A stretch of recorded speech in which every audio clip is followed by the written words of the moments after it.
Ada satu doa pendek yang diajarkan Allah melalui Al-Quran kepada kita semua. Doa pendek ini merefleksikan tujuan hidup kita sebagai seorang muslim.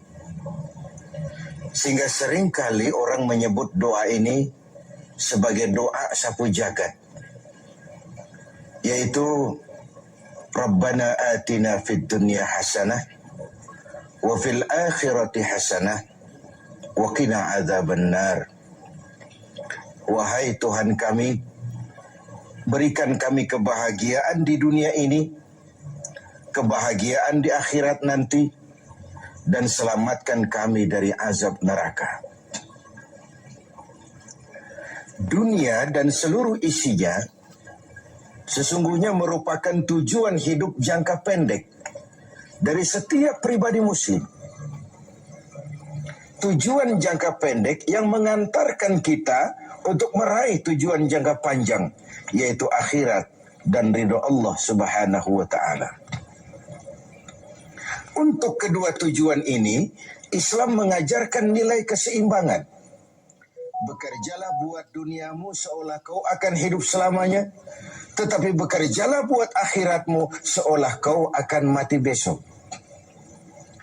Nilai keseimbangan ini kemudian diterjemahkan dalam berbagai aspek kehidupannya. Dalam berbagai aspek kehidupan. Bagaimana si kaya harus membantu yang miskin. Bagaimana si miskin berusaha dan hidup tidak menjadi beban bagi yang lain. Kelihatan nilai keseimbangan itu. Bagaimana si tua menyayangi yang muda, bagaimana yang muda menghormati yang tua.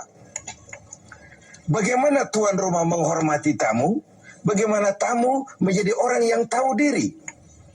Ini semua merefleksikan adanya nilai keseimbangan. Jadi seakan, ini dunia. Ambil apa yang perlu. Nikmati apa yang boleh. Kalau bisa jangan gagal kau di dunia ini. Tapi kalaupun kau gagal di dunia, kau kan masih punya akhirat. Inilah sumber optimisme kehidupan seorang muslim. Dia tidak boleh gagal kalau bisa di dunia ini. Tapi kalaupun gagal, kau masih punya akhirat. Karena kau punya akhirat, caramu mencapai dunia ini diwarnai oleh keyakinan terhadap adanya akhirat nanti.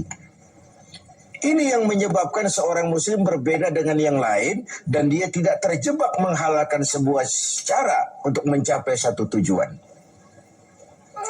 Karena apa? Untuk mencapai tujuan ini, tujuan dunia, tapi sasaran utama adalah akhirat dan ridho Allah.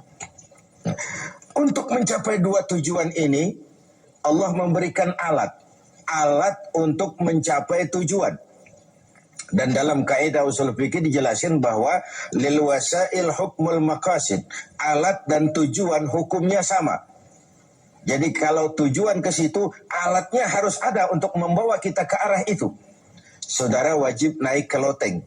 Tidak bisa naik ke loteng kalau tidak ada tangga, maka tangga itu menjadi wajib adanya. Nah, untuk mencapai dua tujuan ini, fid dunya hasanah wa fil akhirati hasanah, Allah memberikan alat kepada kita. Apa alatnya? Dalam surah At-Taubah ayat 111 bisa kita lihat.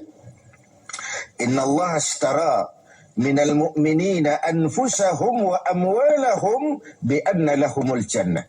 Allah telah membeli dari orang-orang beriman diri mereka, harta mereka, bagi mereka adalah surga. Ayat ini merupakan transaksi yang sangat transparan. Transaksi yang sangat transparan. Pembeli Allah, penjual kita orang-orang beriman. Dagangannya amwal dan anfus, harta dan diri. Harganya adalah surga. Sekali harta dan diri sudah kita jual kepada Allah, tentu tidak akan kita jual lagi kepada yang lain. Jadi dengan kata lain, harta itu apa? Semua bentuk materi yang kita kuasai.